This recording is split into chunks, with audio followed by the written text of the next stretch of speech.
All right, welcome to Beyond the Box Score, baby. Advanced stats from simple people, and this is Fantasy Football Today, presented by BetMGM.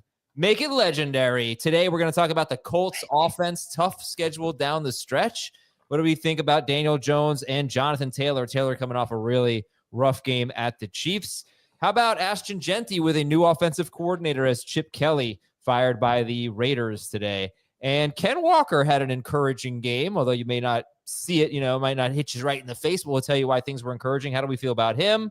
There's going to be so much more we talk about. I think we're going to get to that Eagles offense against the Cowboys, and of course, the Rams and the Bucks. Happy Monday, Dan Schneier. What's up? What's going on? I'm excited to be here. I took a little peek into the comments and see that the fans of the show are asking for a potential charity golf match between me and Schaefer, producer Thomas, next off season. So I'm very excited about that. I already got that in my calendar. I'm calling it a thing, and we're going to make it happen. And I am going to get my you-know-what kicked like you got yours in tennis. Okay. Well, I know who I'm going to be rooting for. Jacob, how are you? What's going on? How do you feel about the Chiefs?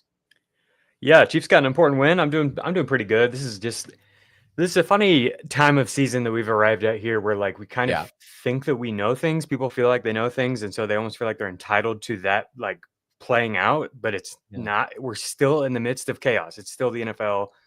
And so it's like we think Bhayshul Tuten's going to get this role or whatever, and if you're like a sick person like me, you like thinking that Terrence Ferguson's going to get more playing time or whatever. And a lot of it just doesn't come to fruition exactly the way you think it'll go. So it's been fun to kind of dig into all of this. And yeah, I don't know. I feel like I've come to this like fantasy enlightenment or something where I don't let this stuff bother me, which is so nice. Like, I feel like it can be so exhausting and fatiguing to like always have these expectations and want things to go your fantasy team's way, and to be able to just be like, I've got no control over that. Like, what's the point of being mad about it? Oh, it is funny that I feel like over the years of doing this, sorry, Adam, I just want to get this in real quick. Like, my tilt factor has gone down by such a significant amount. Like, as I'm watching the games and watching my teams lose or something bad happen to me, I used to get so mad.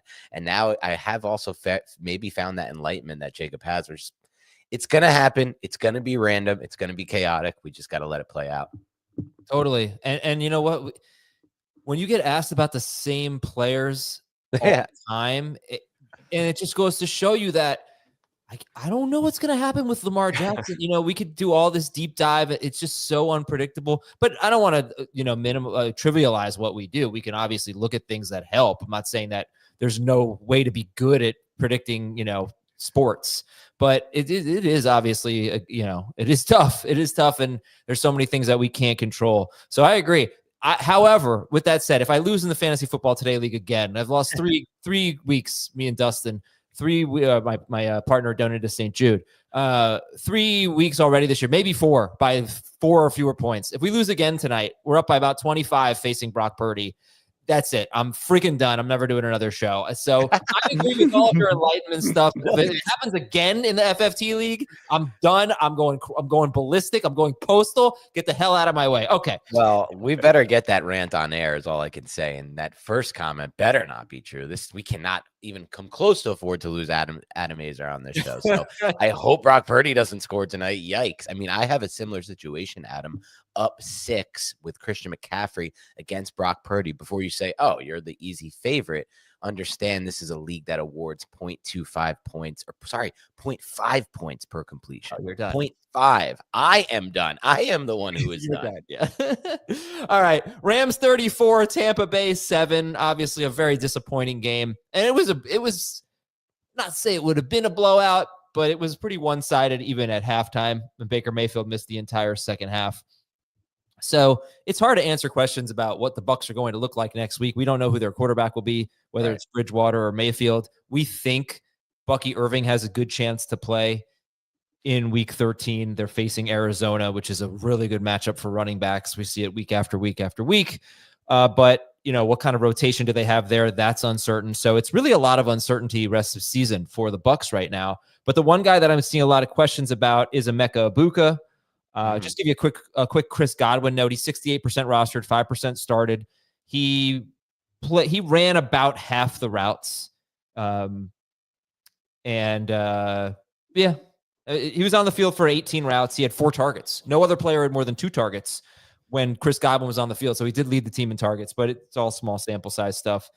Anyway, Dan, how are you feeling about Emeka Egbuka, who was dynamite first 5 games of the season, got hurt in week 6, last 5 games, he's on pace for 952 yards and 3 touchdowns. Yep. On 173 targets, though. So how are you feeling about Egbuka right now? Yeah, so they've tried in each week, and I've been grinding the tape on this to figure it out, to dial up these deep concepts for him. And he's gotten open on them every single time. And the ball placement or the timing of the throws just hasn't been there. And that's what Baker Mayfield out there at quarterback, who's obviously not playing at the level we grew accustomed to last season. Now, you take Mayfield out of that, I would imagine they're going to explore other options personally, I would think, than Teddy Bridgewater. I don't really understand the Bridgewater thing at all from the start of it, like why he was signed, like why he's playing. To me, he looks completely done for playing. Like he's just not in what I would consider deemed to be football shape. I don't know if you guys disagree on that based on what you saw. And it's tough to come in mid-game, midweek, with no reps with the first team. But I don't know, man. I don't see much hope there. So if we just assume Baker's there, because I think without Baker, Egbuka becomes someone I would want to leave on my bench. Yes. If we just assume Baker's there, there's something about the way this offense is operating that has me scared about Egbuka rest of the season. I think part of what made him so special was they were operating at a high level. They were getting into the red zone. He was winning on a lot of those red zone routes, and he was running more intermediate vertical routes. Like the route we saw him run in the second half, where he caught that deep over from Bridgewater and kind of turned it into like a 30-yard gain, the only play he really made all game. Those were the type of plays we saw earlier in the season. Now his role seems to be, the 173 target pace is nice, but there's a lot of around the line of scrimmage throws, and those don't seem to be creating much after the catch because no one's really respecting the Bucs using the screen game as an extension of the run game. So for me, I'm very concerned with Egbuka, with or without Baker, but obviously without Baker, he becomes someone that's just sitting on my bench. Check out this play here. This is the 3rd route of the game. 11-something minutes left in the first quarter. Egbuka's at the bottom of the screen there. He put a great move. Yeah, this is what I was talking about. Yep. All right. And this could have been a long touchdown. Baker Mayfield underthrew the ball. Unfortunately, I mean, a lot of his production, Egbuka, was big play reliant. Right. So those, look, sometimes you're going to be 2 steps behind your defender and your quarterback's going to miss it or something like it. It happens, but he changed, All right, here's the thing. I'm going to end it with this. This game, we don't have to talk about it for too long. He got hurt in week 6, and he didn't miss any time, and people were shocked. I think he had a hamstring injury. Based on what I saw last night, watching the routes this morning, I don't think he's hurt. I think he looks fine, but they're not connecting on the big plays. I talked about that in the preview on Friday, where Baker Mayfield's big play rate has been way down the last 5 weeks. And I was like, man, Mayfield and Egbuka have been bad 3 of the last 4 weeks, and now they're facing the number 2 defense in the league. Man, maybe we shouldn't be so optimistic. I was still fine with Egbuka, obviously. I thought he'd be great, but it didn't work out. Rams are tough. Rams are really good. They're just not hitting on these big plays. They're not hitting on the explosives like they used to. Now we go over to the Rams side of the ball. I'm obviously every week I'm frustrated with Kyren Williams and his usage, even though the production had been fine. But it is now 7 of his last 8 games with 14 or fewer carries. I'm sure you'll continue to start him. He's got Carolina next week. That's a very good matchup. Arizona, very good matchup. But Jacob, you have anything to say about Devontae Adams and Puka Nacua? They're studs. You feeling better, Dan, about the Devontae Adams hold and sending away Nico Collins? Yeah, he's good, man. I took a lot of heat for that trade from Jamie and Adam when I brought it up on the mailbag. I was on your side. Okay. Don't tell me that. No, not on the Adams versus Nico side of it. On just doing that type of trade. Meanwhile, like part of that trade was getting Jameis. It was the whole Giants quarterback. If I don't do that, I don't win this week for fantasy. And moving forward, Flacco's going to be benched. So I don't know what I would have done. I wouldn't have started a QB at Superflex. To me, it was a must trade situation. But as far as Devontae Adams goes, and if I'm feeling confident about it, Jacob, there's no real reason not to, right? Like I think Adam broke this down so well in our show notes before the show. Like looking at Devontae's numbers, it's pretty insane how fantasy friendly his profile has been for the entire course of the season, leading the NFL in red zone targets and green zone targets. And there was one other stat in there that I'm blanking on, Adam. Maybe you have. Well, he leads in end zone targets. He has 22 end zone targets this year. Puka Nacua has 3. But what's amazing to me about Davante, he's on pace for 19 touchdowns, and he's currently averaging 16.5 PPR fantasy points per game. If I saw a player whose 17-game pace was 74 catches, 975 yards, and 19 touchdowns on 145 targets, I would say sell high, sell high, sell high. He's really bad in yards per target right now. He's just scoring touchdowns basically. But I don't feel that way. I don't understand why the efficiency's been so bad. I think he looks great. Stafford looks great. It's really weird to me. So I'm just gonna. Well, it does seem to me from watching him. Sorry, my bad. Go ahead. It does seem to me. I'm curious to get both of your take on this. It does seem to me from watching that while Stafford individually has been unbelievable, obviously, and I still think Davante Adams has really good release package off the line of scrimmage. They have there's still some room to grow, I feel like, with their rapport when it comes to those intermediate outbreaking routes. On all of them, I feel like the ball placement's been a little off. Like Davante's had to jump a little for them. It's not just like hitting him coming out of his break. That I think can improve. I also think when it comes to just the efficiency standpoint and just the volume standpoint outside of the red zone, part of this is just the Rams defense is so damn good. You get a lot of these games where like Sean McVay's sitting on the ball for an entire half. I've seen this happen a lot. This is like part of the Andy Reid experience. Like when these teams are these types of coaches, and it's smart, right? Like when they're up by this much going into the second half, they just sit on the ball and there's just no air under it for the rest of the game for a fantasy standpoint. Yeah, it is what it is. I mean, I think it's obvious. You're starting Stafford, you're starting Puka, you're starting Adams. I do think Kyren is an interesting discussion. He kind of just rotates series with Corum. So we'll talk about that later. Let's move on to not even a guarantee to get all the red zone work. That's the scariest part. Yeah. He's not. If it's Corum's drive, Corum will not necessarily be in, but very likely be in. This happened last night when Adams caught his first touchdown from the 1 yard line. Kyren was in. When they were at the 5 yard line a few series later, Corum was in. Just what happens. And I tried to kind of bring it up, and I felt like I was sort of poo-pooed. But you know, he's part of the today 2025 NFL where almost everyone's in a freaking committee now, and I can't stand it. Colby Parkinson is also interesting. He scored a touchdown in 3 straight games. Tyler Higbee's on IR. We'll talk about him on the waiver wire show if you need someone in a deeper format. All right. We need you to get out and vote. You may not be aware of this, Jacob and Dan. Fantasy Football Today is part of this 64 podcast or radio show bracket. Why no? The 64.com. And we won our first round. All right. We're heavy favorites, or at least should have been. Well, are we down as a 7 seed? I don't know what seed we are. They're not. Is that a 7 seed? Well, listen, I don't know. 7? I don't know, Dan. This is based on any. This is. You're not offended by the seeding? Can you please stop criticizing the bracket? These people were nice enough to put us in the field. Listen, thank you for putting us in the field. I would just like to have a word with your selection committee. That's all. I have no issues with the selection committee. Okay. So we are now matched up against Men in Blazers, and I think we only have 1 day to vote. So today or early tomorrow, please get out there and vote. Go to the64.com. Click on that first link. It's the sports radio link. I'm sorry, I don't know exactly what it says. You'll see it. And click on our matchup. Vote for Fantasy Football Today. You can either do it with your phone. They text you a phone number. You type in the code and you vote for us, or you can do it on Facebook. It's the64.com. The64.com. Make it happen. All right, we got a lot of good stuff on Beyond the Box Score this week. So tune into all those episodes. And I got to get a break in here, and we'll be right back with your news and notes. And Jacob's going to start talking soon, I promise. Been hogging the mic. Those moments are done. We'll be right back on Fantasy Football Today. When you need your sports news all the time, we've got breaking news to bring to you. CBS Sports HQ gives you a snapshot of all the sports that matter to you. When you need your sports in a snap, find it on CBS Sports HQ, streaming free anywhere you are.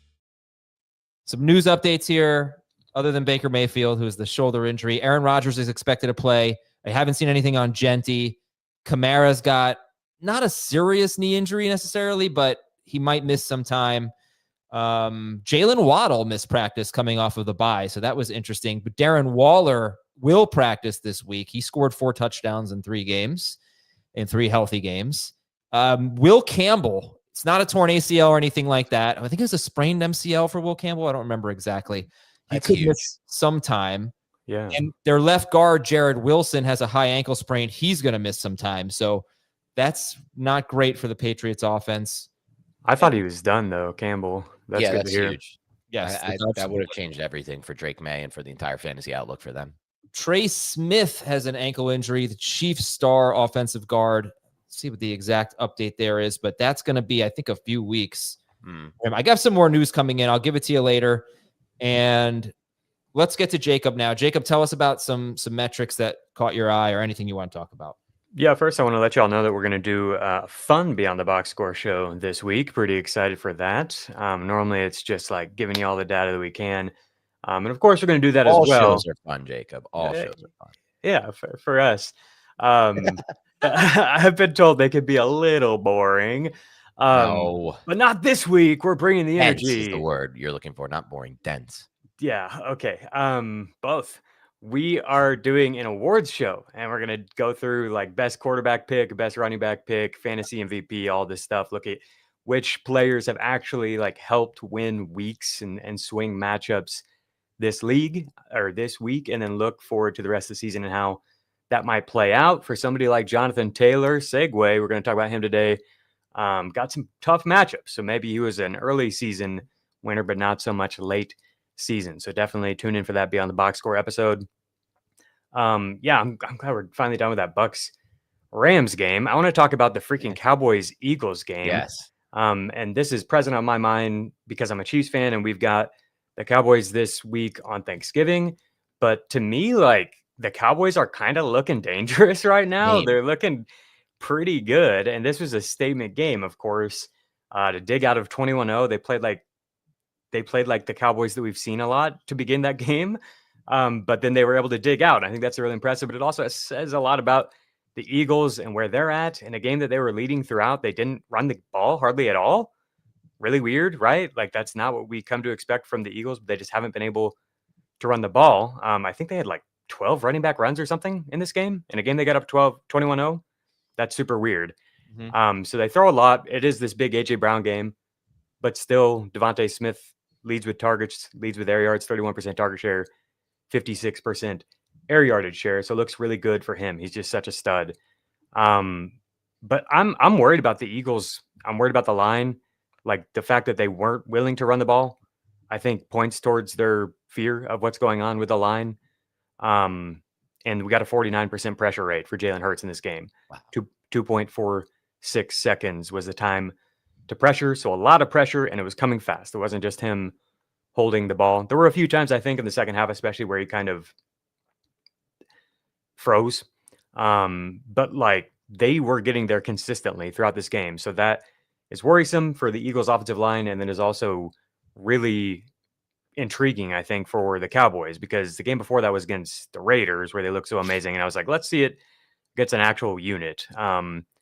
So we'll see. You just said Chiefs are missing Trey Smith. He's more of a run blocker than a pass blocker, but really interesting stuff for the Cowboys. And then, of course, if you got anything on the Eagles, go ahead and go. But of course, the most interesting takeaway for Dan and I here is George Pickens just dominating. Like, even in this matchup, just looking like the best player on the field. He's wide receiver 2 on the year, behind only Jackson Smith and Jigba. In the 5 games since CeeDee Lamb has returned, 529 receiving yards for George Pickens in those 5 games, over 100 yards per game since CeeDee Lamb has returned, compared to 410 for Lamb, 100 PPR points for Pickens in those 5 games since Lamb has returned, 81 for Lamb. He's just looking like a freaking stud. Yeah, so there's a few things I want to pack. First, I want to start on the Eagles side of it. A big factor in this, and one of the most underrated and easy ways to change a defense, or to change really a fantasy outlook for a defense and the matchups they have moving forward, is adding an interior disruptor. And that's what Quinnen Williams is. I think yesterday he had the most pressures in his career with the Cowboys, and he got hurt, and I think he played through the injury. I'm not sure if he's re-injured it. I see in the comments that he's injured again. I'm not sure. That would change their entire outlook. Quinnen Williams completely changes the Cowboys defense. I predicted he would, and I knew he would, and he is doing that. He's playing motivated. He's playing much better than he did with the Jets. And that defense is becoming a problem. They can get pressure on the quarterback, and they're not as exposed on the back end with their zone coverages because of that. So that's the start. And obviously Lane Johnson not there. When it comes to that offense moving forward, like I'll get your guys' take on this in a moment. Barkley, man, it is one of the most disappointing things you can get in fantasy. Like the whole idea was don't draft him because he has 400 touches. I didn't subscribe to that because I thought the offense would still be elite.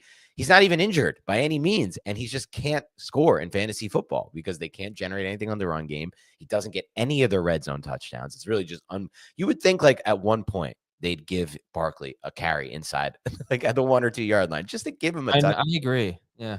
You agree, right? Like it doesn't always have to be the tush. I have a lot of Jalen Hurts and they got down. I forgot who it was, Pickens, maybe whoever had like got down to the 1. And I was like, you know what? I just have this feeling they're going to give the ball to Barkley. He deserves time, right? He deserved it on that. He certainly did not. And I was happy. Give it to him. So it's really become a massive problem because there was a lot of stats that led me to like Barkley in the offseason, which were like, look, there were so many Barkley's carries that got stopped at the 1 or 2 yard line this year. Those, if they go an extra yard or two, he'll get a lot more touchdowns, right? But that's not going to happen because we've seen it. So I've lost a lot of faith in that and everyone but Jalen Hurts in that offense. Obviously, A.J. Brown is getting more design looks, so that's good. He's fine. You can start him. You can start Devontae Smith. Like they're going to get you some production at times, but it's very inconsistent. On the flip side of the ball, George Pickens, thank you for bringing him up, Jacob. This is my preseason flag plant, my most rostered player in every league. And I went back and doubled down on last week's show as a flag plant for a league winner. But as far as what I've seen from him, it's better than I could have even expected. I think maybe Lamb's injury is playing a role in this. I'm curious if you guys think that, or is it just that defenses have shifted so much of their attention to Lamb that Dak is just taking advantage of these one-on-ones? Because that's what we projected in the preseason. I think it's mostly the latter. I think it's just kind of a fluke. Honestly, I think they're both awesome. Pickens is playing at such a high level. He's doing so much after the catch. He's really good. But over the next 4 games or 5 games, it wouldn't surprise me if Lamb were better than Pickens. I don't know. It's because Pickens lines up outside. He gets the tougher cornerbacks, I'd say, more often than Lamb does. Yep. And it's not mattering. Not that Quinion Mitchell was following him. I think Mitchell basically just stayed on his side. But whatever the reason, I don't even care to speculate on the reasoning. It doesn't matter. It's amazing what's happening right now. And Cowboys offense is just producing fantasy points. I'm not so sure about the Cowboys defense though, because the Eagles scored 21 points. That's what they average for the year. The Eagles aren't a good offense. The Eagles are a below average offense.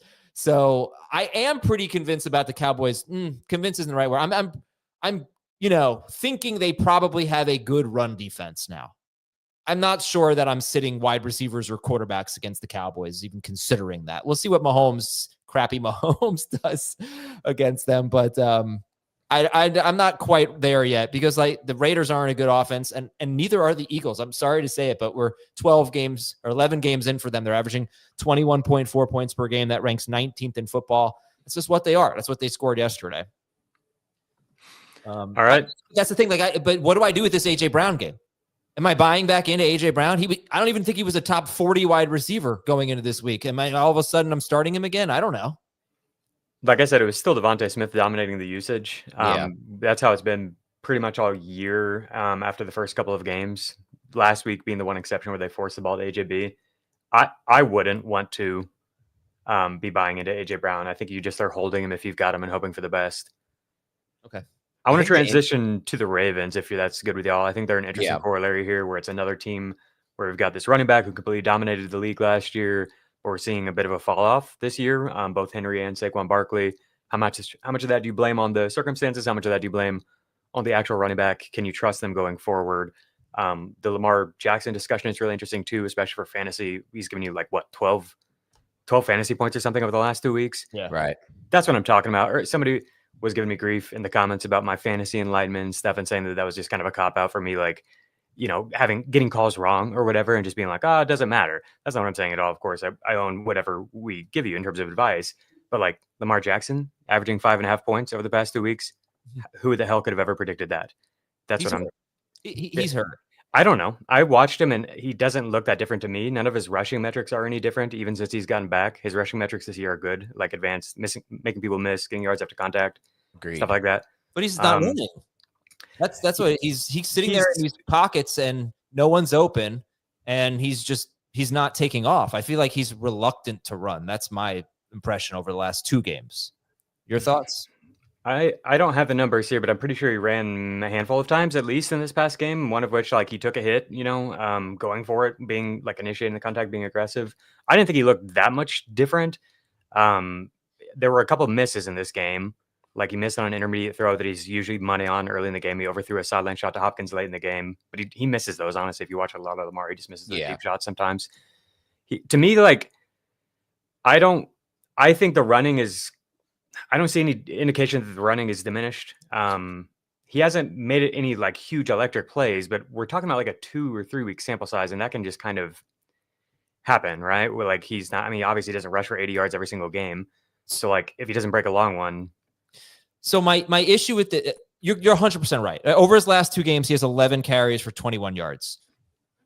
I just think that last week he had, I think, a knee issue, and this week he had an ankle issue. Right.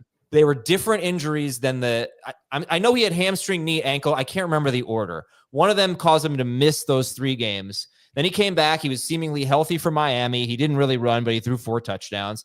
And then the last 2 weeks, then he had the Minnesota game. The last 2 weeks, injury pops up. He misses Wednesday. Then he practices and he plays. New injury pops up the following week, misses Wednesday practice, then he practices and plays. So to me, that is the only thing. I'm not worried about Lamar Jackson. I think I've said this like 6 times now, but I think Bateman will help him because I just think they have garbage receivers other than Zay Flowers right now. I mean, Andrews is good, but I just don't think he's explosive right now because of these new injuries. But that's just me. I don't know if that's true. It is alarming to see this horrible rushing production, 2 straight games and 2 like unbelievably bad games from him. It's been horrible for the offense as a whole. Like I've got numbers on that. The 3rd worst success rate in a game as an offense in the Lamar Jackson era, the worst since 2020. This is the worst that the team's rushing success rate has been in any Lamar Jackson game ever. So, which points to something you pointed. I don't know if you're leading. Let me get it. Yeah, I get why people are worried and sounding the alarm here. But I don't think I would point towards Lamar. I just watched every play in the game. I think he probably is like 80% of his full health self. But in any given season at week 12, he's probably like 85 or 90% of his full self. He looks like he's healthy enough to play and run. To me, it's like Derrick Henry's not playing nearly as well on runs where Derrick Henry has at least gotten to the line of scrimmage before initial contact. He's 26th in EPA per rush. He's 42nd out of 59 qualifiers in success rate. Last year, he was 2nd and 11th in those metrics. And I even removed runs of 60 or more yards from last year because his longest run this year is 59. To try to make it, similar to this year when he gets to the line of scrimmage. So I'm trying to take out the runs where the line is the problem or defenses are stacking the box. He hasn't been good. He's been below average. His rushing yard over expectation looks okay, but it's not nearly as good as last year. Last year, he led the league in rush yards over expectation. That's per next gen stats. His timed speed is down slightly per next gen stats. Even on his long run, he had a 59-yard run. It was not as high as I think he had like 5 or 6 higher timed runs last year. And then the last thing is his avoided tackle rate, 25% last year. It's 9.5% this year. It's Derrick Henry's avoided tackle rate. Last year, he only had 1 game where he did not have multiple avoided tackles. He had games of 6, 7, 8, 10, 12 avoided tackles. Those are individual games. He's topped out at 5 this year. 5, 4, 3, 3, 2. Those are his best games. He has 1 or no avoided tackles in over half of his games this year. To me, this is the bigger problem. Is like last year he was dominant, and that made it where the offense was impossible to defend, and it just hasn't been that way this year. I think that extends though. Like I think for me that extends. Sorry, Adam, do you have something on that? Oh no, I just said wow, but I think it is a wow stat, right? Like look at those numbers. Like it just shows you the difference. But is it all just Derrick Henry falling off, or is it the same factor that just got the highest paid offensive coordinator in the NFL fired, Chip Kelly? The offensive line is not playing good football in Baltimore. That's what I see when I watch this team. And that's the difference between last year when they were able to dominate up front and create a little bit of space for Henry, which kind of dictated everything they did off of play action and in their pass game in general, which was an extension inside sometimes of what they did off their run game with Henry. That's just not there this year. They've dealt with injuries. There's players coming back in and out of lineup, but it's not performing at a high level, the Ravens offensive line. And that's what I see when I watch this football team. When you don't have a high functioning, like how many good fantasy offenses do we have? Adam, you may have a good memory on this. How many good fantasy offenses have there been with awful offensive lines? First of all, I don't think I would call Baltimore's offensive line awful. It doesn't look good to me. But I don't know that it's awful. But yeah, I mean, Henry it didn't look good against the Browns. It was awful against the Browns. We can say that, right? Or is that just all Lamar? Like, otherwise, if it's not awful, then Lamar's not processing and he's not seeing it well. But from a Henry standpoint, or Henry has completely fallen off. I think the only team that's had maybe that I can think of that's had maybe an awful offensive line recently and great fantasy production would be the Bengals. Oh, that's a good one. The Burrow Bengals, but that's not this offense here. They're not throwing the ball a bunch of times. Derrick Henry's yards before contact per carry last year was a ridiculous 2.41. This year it's 1.26, right. Basically half. But if you look at his career, that's actually one of the higher numbers of his career. So that's the third 1.26. Yeah, it's the third. Well, yeah, he's had horrible situations. Fourth highest. And he's averaging 4.7 yards per carry. This is what, if you listened to the show yesterday, for all of you, I was blown away by Derrick Henry's yards per carry. It's like, really? He's averaging 4.7 yards per carry? That doesn't feel that way. He is part of this group of players that you're probably going to start him every week unless you have a great team. But when you look at your team and you're going through your teams and you go, all right, do I have a shot? Am I going to win the championship in this league? You look at your team and you've got these players. Man, I got JSN. I've got Christian McCaffrey. Derrick Henry's not one of those players. Saquon Barkley's not one of those players. We could sit here and try so hard to explain what's going on, but I think this is kind of what we were talking about earlier. It's like at some point, it's just this is what the situation is. And I'm sorry if you have Derrick Henry. I know he had a good game yesterday. He scored the touchdowns, but how can you sit there and feel super confident every week with Derrick Henry? How could you feel super confident with Saquon Barkley? I think they're in the same group. They are in the same group, and it's borne out by the stats. I think this is the key to it. They're not in the same group for me rest of the season. Just to be clear, I think Henry's going to outscore Barkley by a considerable amount just because the schedule is so much easier. That's the only reason. But they're in the same group of these are not backs that help you in fantasy from a passing game standpoint on a consistent basis. It's why players Jacob and I really tout in the preseason, like Christian McCaffrey types and Chase Brown, who obviously, went through it, but is now coming back to it, that get involved in the pass game are so much different. When you have a player like Barkley or Henry, you're relying on three things. One, touchdowns, because you're expecting the offense to be really good. That's not the case with the Ravens offense. That's not the case with the Eagles offense. 2, yards created before contact to lead to explosive plays. They're both explosive play back runners, Henry and Barkley. That's why they scored last year. That's why they were so good in fantasy. But both players have seen their yards created by their offensive line fall by half. And Barkley's is even worse. The Eagles went from 3.4 to whatever they're at this year, which is awful. So without the offensive line creating yards, the big plays are not going to be there. And without the big plays not going to be there, you're relying on either red zone touchdowns, which Barkley doesn't get, Henry at least gets, or receptions, which have never been a part of either of their profiles. So you just lose. So what are they offering at that point? It's been part of Barkley's profile in the past, but I get what you're saying. Not with Jalen Hurts, yeah. No, not with Hurts. I feel the same with Judkins. One of our commenters says, yeah, that's a great call. Player, yeah. And I'm not going to sit here and say you should sit Judkins because these guys get so much work that they could easily have a 2-touchdown game. Right. And then someone says, is Bijan Robinson in that group now? No, I don't think so. I don't know. Is he not? I don't think so. Jacob is explosive plays too. And he makes them, though. He does get them. I just feel way better about his floor because he gets receptions. Yeah, right. Yeah. But you're worried about, sure. I understand being worried about Bijan having. Didn't look that bad, by the way. I want to put that out there. All right.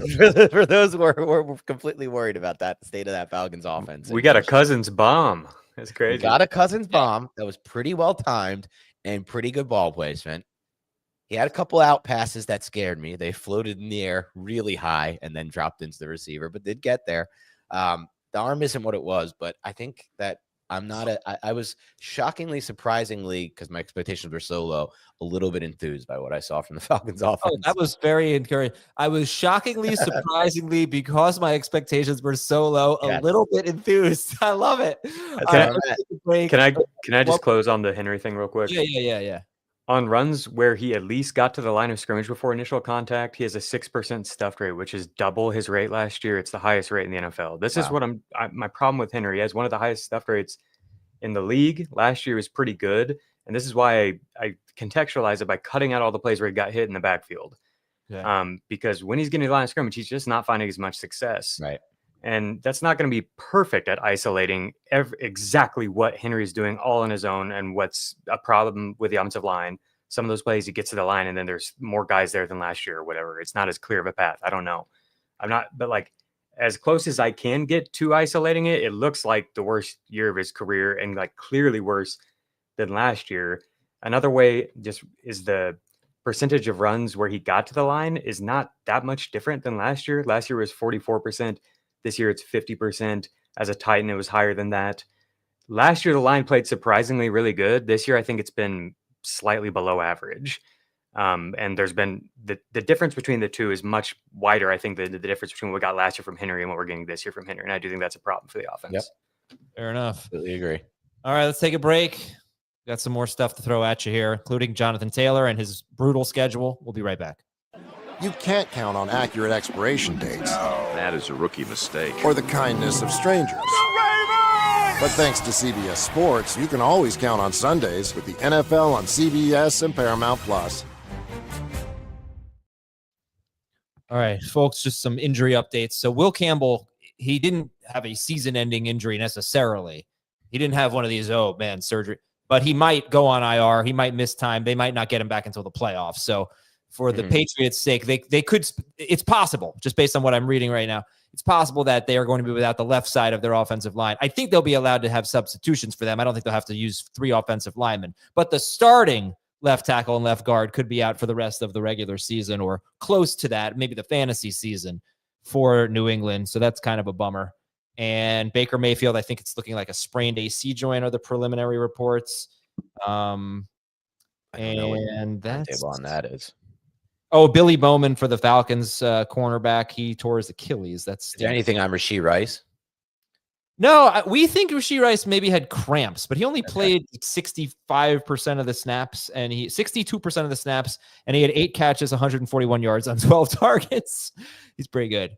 Oh, yeah. Jacob, was there anything else you wanted to get to? In terms of snaps and stuff? Or big topics or whatever before we get to some of the other stuff we were going to mention? I've got a ton of notes on snaps, which is hilarious if we don't have time for them because every other week I'm not prepared because I don't know if I'm going to do it. This week Let's I did prepare a bunch. Let's hit them. Go for it. We'll rapid fire the others.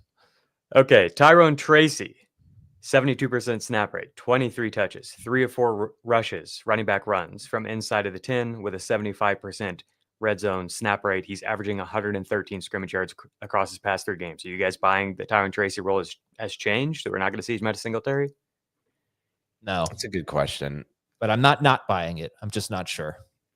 I like that the red zone look that he's starting to mix in a little bit there. I'm not buying it just yet. If they get down to the 1 yard line or the 2 yard line, I think they Singletary. Okay. Kenneth Gainwell, 52% snap rate, 49% to Jaylen Warren. In the first quarter, it was a little bit more Warren, which is kind of what we saw last week. But as the game went on, they just went more and more Gainwell. 65% route rate for Gainwell, 6 targets. Only a 32% route rate for Warren, no targets. How are we feeling? Are we nervous about this one at all? Do we think it shifts back to Warren as the year goes on? No, it's giving me an upset stomach. It makes me want to be on the toilet for the rest of the fantasy season. All these committees, I absolutely hate it. I hate fantasy football. But yeah, thank you for bringing that up. I mean, I'd be nervous. I'd be more nervous if it wasn't. Well, I guess I say I should be nervous because this has kind of been Arthur Smith's MO as an offensive schemer and play caller for his career. And then we had a little bit of a run with Jaylen Warren getting that more of a workhorse role. So I guess just leaning on that, I should be nervous about Warren rest of the season. 64% snap rate for Kenneth Walker. That's 4 straight games he's outsnapped Charbonnet. We've got more on Walker for you guys There later. he is, your boy. Got more on Walker I think coming it's up. very encouraging stuff. At the time of the DeAndre Swift Week 12 fumble, so when Swift fumbled, before that, it was a 61% snap rate for Swift, 39% for Kyle Monangai. From that point on, it was 63% Monangai, 35% Swift. Monangai got 9 rushes. Swift got 2. Monangai outsnapped Swift 5-1 in the red zone from that point on. I've got a couple charts here. Maybe it's just this 1 week was a blip on the radar and it'll get back to Swift after this. But here's the yardage production on a month-to-month basis. Monangai has more yards per game this month than Swift. It kind of feels like he's been overtaking him. This one is the rushing success rate. So early in the year, Monangai was not running as successfully as Swift. Lately, he's been better. And then obviously fumbles 2 to Swift, 0 to Monangai is where we're at with these two on the year. So something to keep an eye on. Yep. That's kind of interesting though, because I think before this game, it seemed like DeAndre Swift had a stranglehold on the fantasy points here. Well, in the sense that he coming off a 21 carry game where Monangai had 12. The week before, Swift had 13 carries. Monangai had 7.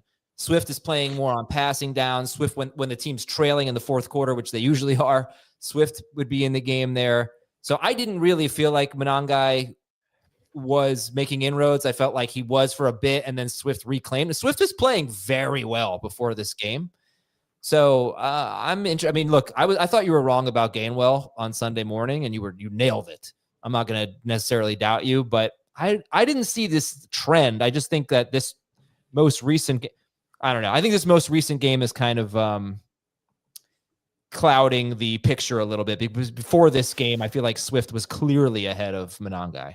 Monangai's been really, really good. I've talked about him at length on Beyond the Box Score. I think people have a good idea of where I'm at with this, and it just everything from the coaches following that huge game that he had when he filled in and carried them to victory. From that point on, they've just been like hot hand. And people have been like, no, they're not going hot handed. Swift is the clear lead back. I'm like, well, I think he's just had the hot hand. Like he came back and played that first game back. I think that this backfield is up for grabs. And one of the backs has been dealing with some like groin hip injuries. Like he's been on the injury report for 3 straight weeks. I would lean towards the rookie continuing to get more involved, even if Swift is the lead back and stays healthy the rest of the year. I do think Monangai is going to keep getting involved and has potential to pop off for games like this if things break his way. Fair. 70% route rate for Colson Loveland, highest this year in a game not affected by Cole Kmet injury. It was 58% last week. So really love to see that. I thought we were going to get the big game in the first half. I really did. He's he so just good. Didn't have another catch after halftime. Yeah, he's so freaking good. I don't know that it's going to matter for fantasy this year, because I do think they're going to go really run heavy to close things out here, looking at their schedule and the weather and everything. Yep. But he's really, really good. And if there is a Kmet injury or anything, or even like a wide receiver injury, I think that he would be somebody you can maybe start week to week and gives you upside. Harold Fandon Jr., another rookie tight end here. We haven't heard much from lately. I don't think that that's a him issue. I think that's a Cleveland Brown issue. 33% target share this week, 81% route rate. That's the best in a game that David Njoku has played. He has a 20% target share in every game since week 5. So that's just a note for probably dynasty players or like deeper leagues, tight end premium, stuff like that. He's been really, really consistent. Harold Fandon Jr. I watched that tape. Browns just wanted to get a good feel for Sanders' offense. He is such a phenomenal player. He had 2 plays after the catch that were just very few tight ends in the NFL can make it. I thought you were talking about Sanders. No, not Sanders. Not Sanders. The very few players in the NFL can make it, Fandon. And I just feel like I like that he may be something down the stretch, because he's provided this like outlet for Sanders on these third downs where it's like, he'll chip and release. And it's like Sanders is not processing the defense at all in these third and long situations. So he's just going to check down to Fandon a lot, I think. Those look like against all odds throws to me, brother. Against all odds, a 3rd and 10 completion. Jahmyr Gibbs, some really interesting notes here. Just after last week having his career high in snaps, he topped that again. He had 54% of the Lions' offensive touches, which is the highest of any player last week. It's the first game for Gibbs above 50%. Here's his red zone percentages. 59% of the running back runs. You can see it's been going up year over year. 41% of the red zone opportunities, runs or targets for anybody on the team. That's been going up year over year. That puts him in the same range on the year as Christian McCaffrey, 53%, Jonathan Taylor, 46%, Derrick Henry, 41%, Ashton Jeanty, 44%, Gibbs is at 41%. So he's already been running back one in EPA outside of the red zone by a wide margin. If you look at these are splits from outside of the red zone. He has 10 scrimmage touchdowns outside of the red zone, 2,900 scrimmage yards outside of the red zone since the start of 2024. So that's right up there with Saquon Barkley on 100 fewer touches. He's been by far the best weapon outside of the red zone. And now he's getting all this concentrated usage in the red zone on one of the best offenses. So it definitely looks like, if we drafted right now, he's live to go 101 is basically where I'm at with Gibbs. As he should. First of all, their offensive line is creating better than they have. They're starting to really mesh. At least they have in the last few weeks. There were so many runs against the Giants where he's just untouched the second level. And if you can get a player like him untouched the second level, the way that he accelerates and the way that he eliminates angles from the safeties and the linebackers through his acceleration is unlike anything that we've seen on tape or as fans since CJ2K. This is Chris Johnson again over the same type of player, early Chris Johnson when he was breaking off for 2,000-yard seasons. I don't see any reason why it would slow down. The Lions need to win football games. They're competing for the division. He's the best player on their team, on their offense. He needs to be on the field. CJ2K on a good offense with 12 targets. Right. Yeah. Yeah, exactly. Got a couple Patriots notes. One of them sucks. One of them mostly sucks too, honestly, but it's kind of okay. The kind of okay one is TreVeyon Henderson at a 69% snap rate outside of the red zone and 17 of 20 running back rushes outside of the red zone. This is what you don't want to hear, though. 42% snap rate in the red zone. Only 1 of 5 Patriot running back runs in the red zone with Ramondre Stevenson back. And if you didn't think that was bad enough, all that Stephon Diggs hype that I pushed last week, not looking great. With Kayshon Boutte back, 85% route rate for Boutte, only 54% for Diggs. So that was one of his lowest marks of the year after being a season high last week. We'll keep an eye on it, but not a good development. No. And wide receivers continue to be disappointing against the Cincinnati Bengals. And two of the reasons that they're so bad against the run and they're so bad against tight ends. All that production goes to tight ends. All right, now it's time for football at BetMGM. Register with BetMGM to get instant access to the best variety of parlay selection features, no sweat and boost tokens, live betting options, and much more. New players can receive up to $1,500 back in bonus bets with the bonus code FANTASY if they don't win their first bet.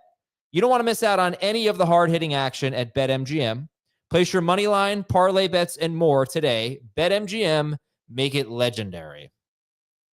Anything else, sir? Yeah, people asked if Tuten is droppable. It wasn't a good week for the Tuten usage, 21% snap share. So that was his lowest since week 6.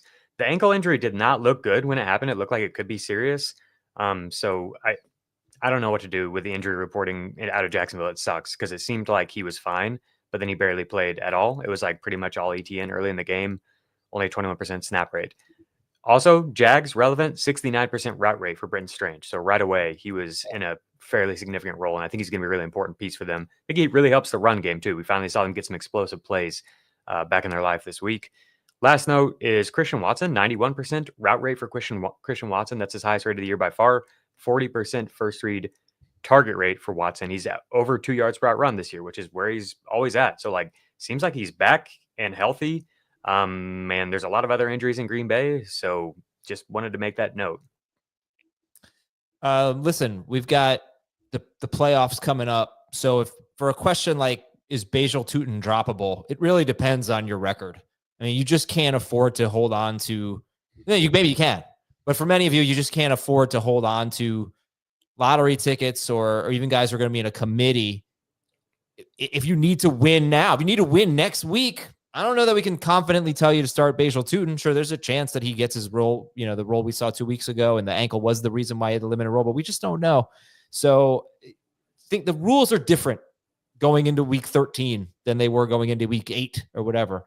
This is not a criticism of Bhayshul Tuten or anything, but just you have to win. If you have to win, then you have to make drastic decisions sometimes. So go for it. I have a few snap count things. John Mechie and Adonai Mitchell, they both played about 85% of the snaps. Mechie had a big game. And Chimere Dike played 80% of the snaps. He's now done that 3 times this year, and he has 8, 3, and 7 targets for 16.4, 1.5, and 15.4 fantasy points. That's Chimere Dike. So in 2 of 3 games where he's had 80% or more of the snaps, those would be without Calvin Ridley, and in this case, without Alec Iomanner. He's come through. He's been good. Mike Gesicki outsnapped Noah Fant. Noah Fant barely played, 18 snaps. And Drew Sample outsnapped Mike Gesicki. So I picked up Noah Fant. I spent quite a bit of fab on him. Must-win game. And whoops. Someone asked about dropping Darius Slayton, who I really think had some appeal. But it seemed like they were splitting Hodgins and Slayton in 2 receiver sets. Slayton's hurt. That's the problem. He's playing hurt. Well, I don't know if he's getting that roll back. I think, yes, you can drop Slayton because his snap count was down with Hodgins there for the Giants. Aaron Jones was interesting. I was really disappointed at the running back splits. 9 carries for Jones, 8 for Mason. And can Aaron Jones give me a 15-carry game for once? Doesn't matter. So, it does matter because, he's an efficient running back and lead running backs matter. Mason, Jordan Mason only played 12 snaps. Aaron Jones played 66% of the snaps. This day and age, where I'm having stomach issues because of all the committees, that's a pretty good split. So why were the carries the way they were? Mason got 6 of his 8 carries on 1 possession. They had 2 carries as a team in the second half, these 2 running back carries. So, look, is it great for Aaron Jones? No. I don't think it's as bad as what it looked like on paper, is what I'm trying to say. He still dominated the work in that backfield. Is that now what we would consider to be, well, probably not the worst. That's the 3rd worst offense in fantasy? I don't know. They're Raiders worst. Thomas can probably help us out. I don't even think they made it inside the 30.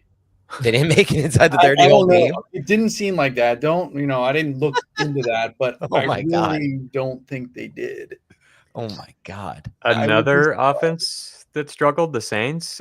We need to mention 74% snap rate for rookie Devin Neal. He had 11 PPR points in a game where he had 7 carries for 18 yards and no touchdowns. He still had 11 PPR points because he's kind of Devin Neal. Yeah, he gets a lot of 69. This a little 6'7" type thing? Yeah, sure, yeah. 69% route rate. Like he gets the targets and stuff. So it doesn't really even matter that much what he does on the ground game if you're playing PPR. And I'll just finish with this. Running backs who averaged 35 or more snaps per game over the last 5 seasons, including this season. 35 or more snaps per game with a minimum of 80 carries. 22, 22, 24, 24. This year, 19 running backs are currently averaging 35 or more snaps per game. Nausea, heartburn, indigestion, upset stomach. That's the Pepto-Bismol song. All right, I'm dying at this comment from Forrest L7W. He said Schaefer starting Clerks. Yes. Yes, that is a great call. I was thinking about Clerks the other day. I would never, ever recommend that movie to someone.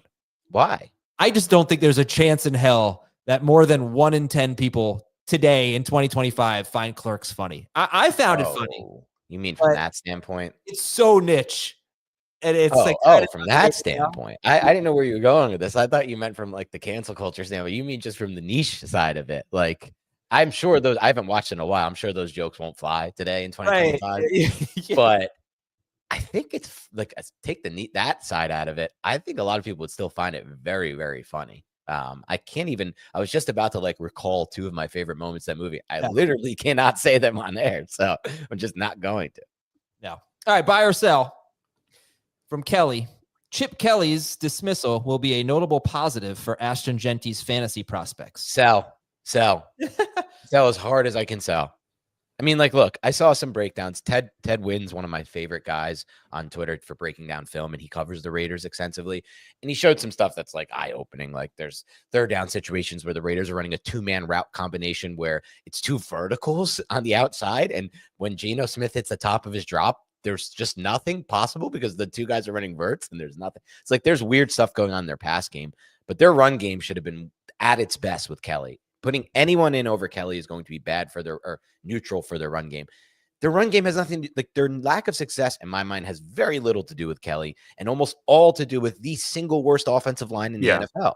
It's hopeless. The offensive It's line's hopeless. When you have an O-line that bad, it's hopeless. I live this. I know this. I'm a Giants fan. I covered this team. We've had hopeless offensive lines at times that generate nothing in the run game, in the pass game, scoring, anything. When you have a hopeless O-line, it's over. It doesn't matter what coach you bring in, fire this guy, fire that guy. There's no talent on the O-line. I don't know when Colton Miller is coming back. I don't know if he is. I don't know when Powers Johnson is coming back. I don't know if he is. It's hopeless.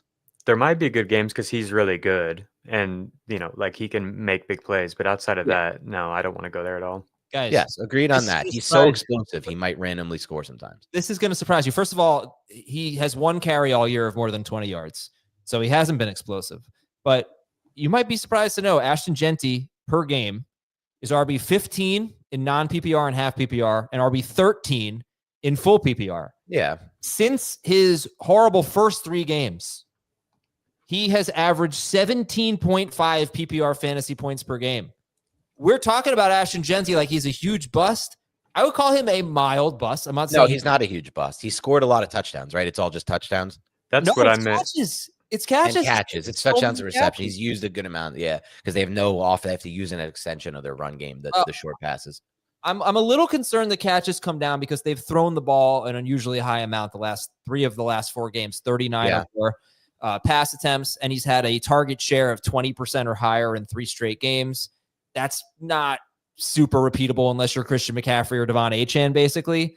But he is really involved, and he does have tough matchups coming up. But it's, it doesn't even matter. Like they can't run the ball on anyone.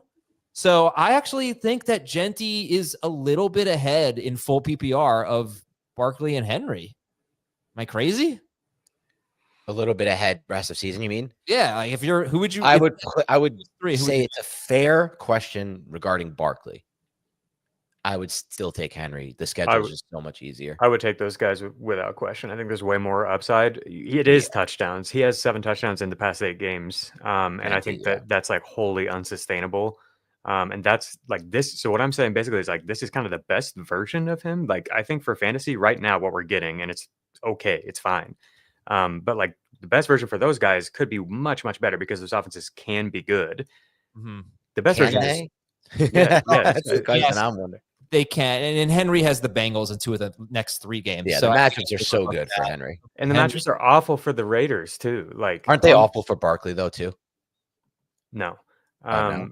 But he scored. Okay, he faced Denver. He scored 15.3 fantasy points. He faced Cleveland yesterday. Scored 24.8 fantasy points. He faced Jacksonville. They have a really good run defense. He scored 19.9 PPR fantasy points. Yeah, I know that he scored fantasy points. I don't think his touchdown pace during like the games that you're sampling is 1 per. And I just think that's like ridiculously unsustainable. If I were setting a projection and touchdowns for him each week, it'd be like 0.25 or 0.35 or something like that. Right. But Barkley has the same issue, and Jeanty at least is catching passes. I'll definitely agree with you on Henry. I'm with you, Adam. I might consider Jeanty over Barkley at this point. His floor is probably pretty similar to Barkley on a per game basis, but I also think that there's a much higher chance of him getting rug pulled. Like we saw him get freaking crushed in this past game. That's been happening over and over and over. And if the season just goes down the toilet, like I just don't know how long you do that. Maybe they just do it all year. That's a good question. Yeah, I don't know about that's a fair. At the end of the year, I want players that are on teams that are playing for something. If I can, ideally, Yeah, for sure. That's fair. All right, this is from Maddie. Buy or sell, Daniel Jones reverts to... You know what? I'm going to combine Maddie and whoever asked me about Jonathan Taylor, Lou. What do you guys think about the Colts offense, essentially? Because they finish with Houston, at Jacksonville, at Seattle, San Francisco, and then Jacksonville in Week 17. Jacksonville, terrible pass defense, really good run defense. Houston, great at everything. Seattle, pretty much great at everything, better against the run. San Francisco, horrible pass defense, but pretty good against the run. But, I'm not sure I buy it. Not like the other guys, but 4 of Jonathan Taylor's next 5 opponents rank top 7 in yards per carry allowed to running backs. And he hasn't actually been that great in games against those types of opponents. Yep. There have been 5 of them. 2 huge games, one game and 2 crappy games, including yesterday at Kansas City. So, Jacob, what's your confidence level in the Colts offense down the stretch? Not super high. They're also dogs in 3 of these 5 games, which I think is relevant for Jonathan Taylor. I think it's much better if they're playing with a lead. I've got some Daniel Jones stats that will make you feel better. Dan, particularly, like I feel like for the first month of the season there, it felt like we were taking crazy pills, but lately it's kind of all come crashing down. So throws of 10 or more air yards, first month, 63% complete for Daniel Jones. Since then, 49%, 15% off target rate in the first month. Since then, it's 22%. So not as accurate down the field. Under pressure, this is the one that really shocked me. He was playing so great under pressure in the first month. 49% success rate on under pressure dropbacks in the first month. That's down to 35% since then. 10% off target rate in the first month is up to 18%, nearly doubled. 8% sack to pressure rate in the first month. That was the one that blew my mind. That was like top of the league. And that's not who he's been in his career. Right. It's 21% since then. During his time as a member of the Giants, it was 21%. So right in line with what we've seen since the first month. On non-play action dropbacks, he had a 57% success rate in the first month of the season. He was above 50% in every game across the first month. So I think that's relevant because the play action game has really boosted things for this offense. Shane Steichen's done a phenomenal job of layering things off of the run game to find spots to attack. But when just like straight drop back game, like what does it look like? It was actually still pretty good in the first month. And so like all this stuff was leading us to ask questions like, is Daniel Jones like actually good, like fine? Is it not just the hand holding? Is he actually doing enough outside of that to like warrant optimism for Jones? And like, I think that's where a lot of people landed. His like dynasty perceived value is shot through the freaking roof. But lately it's kind of looking like the guy that we know. So I said it was 57% success rate on non-play action dropbacks through the first month. Since then, it's 49%, which is a pretty decent drop in terms of success rate. 28% against Kansas City success rate on non-play action dropbacks. There's only 37% the game before that against Atlanta. So that's just 2 games. I don't want to overreact, but like everything lately looks more like the guy that we know. And I just do wonder, especially if we get into games where they're not able to play with a lead. When you're playing with a lead, you can do more pre-snap motion, you can do more play action and stuff like that. If they're having to play from behind and not able to lean on the play action game and the run game as much, and it's in Daniel Jones's hands, I'm pretty nervous is where I've landed. Mm-hmm. Look at this throw here. Look at this image. What was he thinking? This was one of a few just awful throws he made into coverage that should have been intercepted.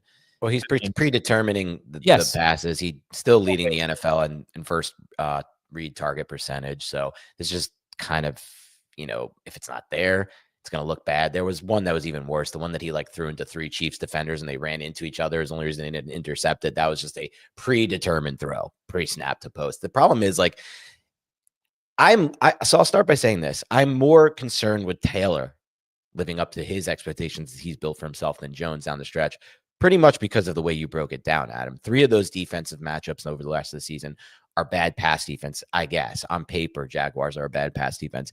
That remains to be seen because it does depend on the coordinator in my mind. I really like what the Steelers did to Jones. I really like what Spagnuolo did to Jones. It's very different than what a lot of these other defenses have done. It's put a lot of guys on the line of scrimmage, draw and mix it. Like there was a play on 3rd and 3 where the Colts needed it to win the game. It was the game-changing play for the Chiefs where Spags did something so awesome. He had his entire defense rotate pre-snap to one side of the field right at the end of the play clock as it's winding down 10 second, 9 second. And Jones is like trying to make checks. He's trying to audible because obviously the play that Shane Steichen drew up for him, and he's a first read guy, wasn't there.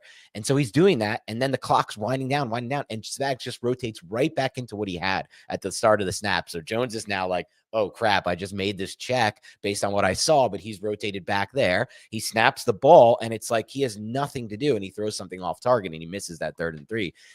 It depends. If defense coordinators are going to play more aggressive against Jones, I think that's the recipe to stop this offense. Dictate to him. Don't let Steichen dictate to you. You dictate to him.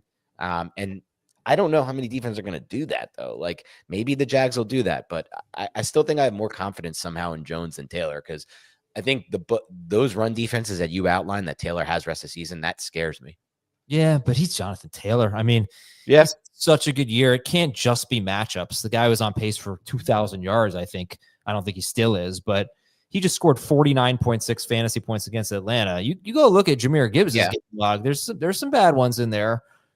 I mean, Taylor, I think Jamie said it. So I want to be clear when I say that, because it's going to sound bad. I want to make what I was trying to say clear. What I meant is the expectation of what he's built for himself. He's built himself this weekly, like if he's in your lineup, you're winning your lineup. I think we're going to start to see that fall off down the stretch. Yeah, I think it's basically what we talked about last night. Jamie said that, or Heath said, I don't remember who it was, but I wouldn't rule it out because, he is so explosive that he could just carry your team. But I think if you're looking at your lineup and you got Jonathan Taylor, there's nothing you can do about it, but you might not have incredible production.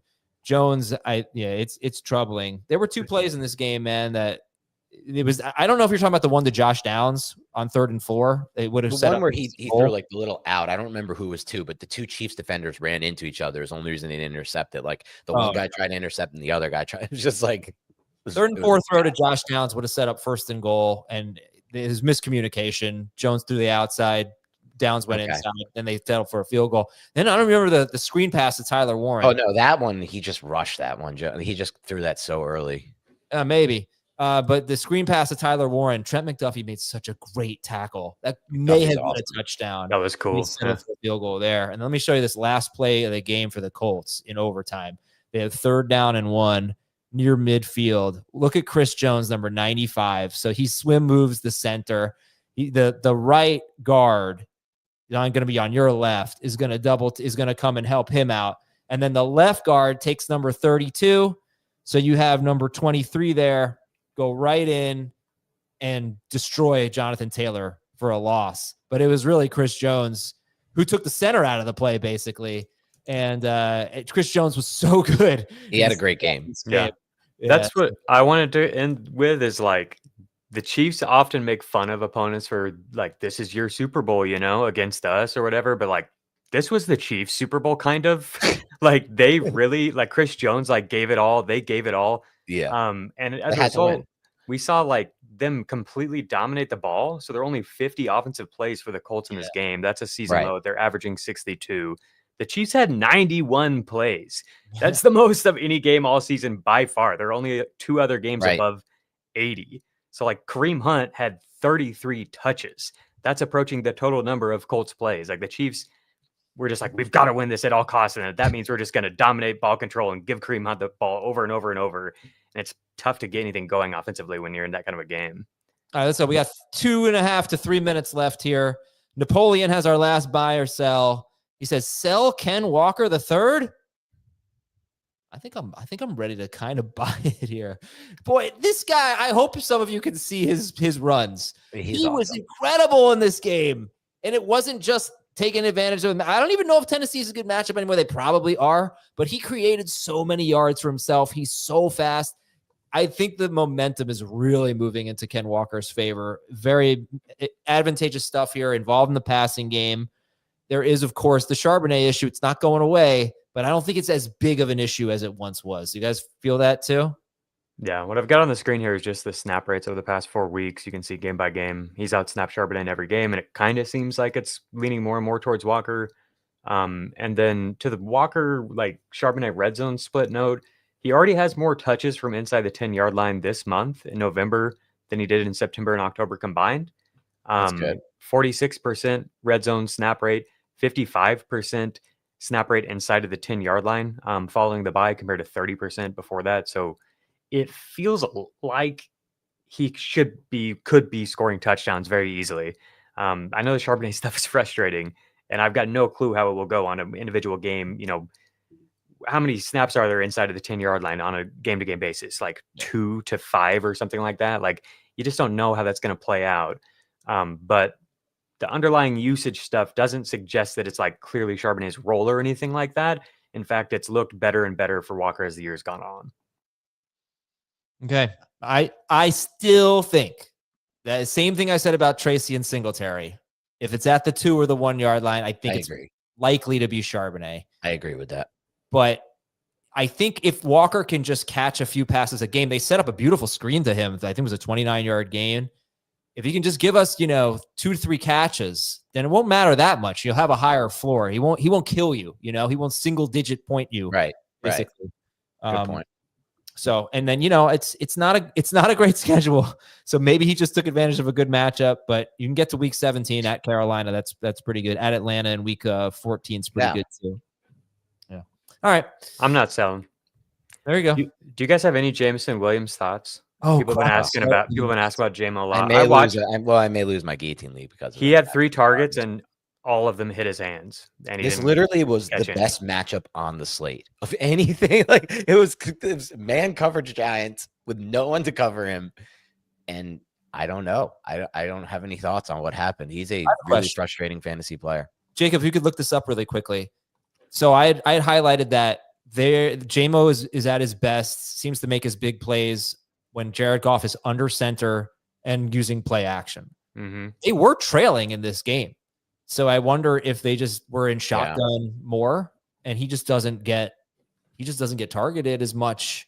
It's throughout his career as yards per out run. Well, not his first year, but the last 3 seasons, yards per out run, much better under center, much better play action. And maybe the game just didn't work out that way for them. I mean, they could barely run the ball. Jahmyr Gibbs only ran for like 200 yards. So. Yeah. LOL. Yeah, I'll look that up real quick. This was something Dan and I hit on. I really dug into the specific splits, trying to predict if Ben Johnson, him leaving means less play action in some of this stuff, like who's going to be hit the hardest. And it was clearly Jameson Williams is what the data had shown. I haven't looked into it for this year specifically. But I did. And it was when bad took over. I haven't seen the updated numbers, but yeah, I mean his big plays in the last few games, most of them I think have been on play action. Mm-hmm. 26% play action rate this week, so they still used a lot of play action. Their shotgun rate was 48%, so I think that's a little bit higher than normal, but still under center on more than half of their plays in week 12. I'm just going to say it was a bad game. Just a bad game. And St. Brown was in the zone. Gibbs was heavily targeted. He doesn't usually get this many targets, Jahmyr Gibbs. So he didn't get Jameson and Williams didn't get any of the over the middle catch and run targets this week. His 3 targets were 2 hitches and 1 out route. And he needs to catch it. But even if he did catch those, he would have had 3 for 23 or something like that, Yeah.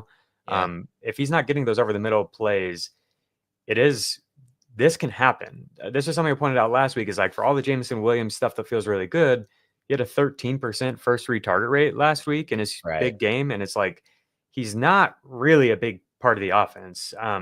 His numbers are all better without Laporta there. He does get more targets and everything, but still the reason he's been getting there for fantasy lately is because he's hit on these long catch and run plays. And this week he didn't even get an opportunity. I'm sure he ran some of those routes and just didn't get targeted on him, but look, I told you, I don't mean to do this because I don't want to be egotistical, but I told you all what was going to happen. I said I picked him up in a league when someone dropped him going into his bye. I sat him 3 straight weeks. I'm going to start him in week 12. You know what's going to happen. I told you all. So it's your fault, not JMO's. Great news. Joe Burrow will play on Thanksgiving.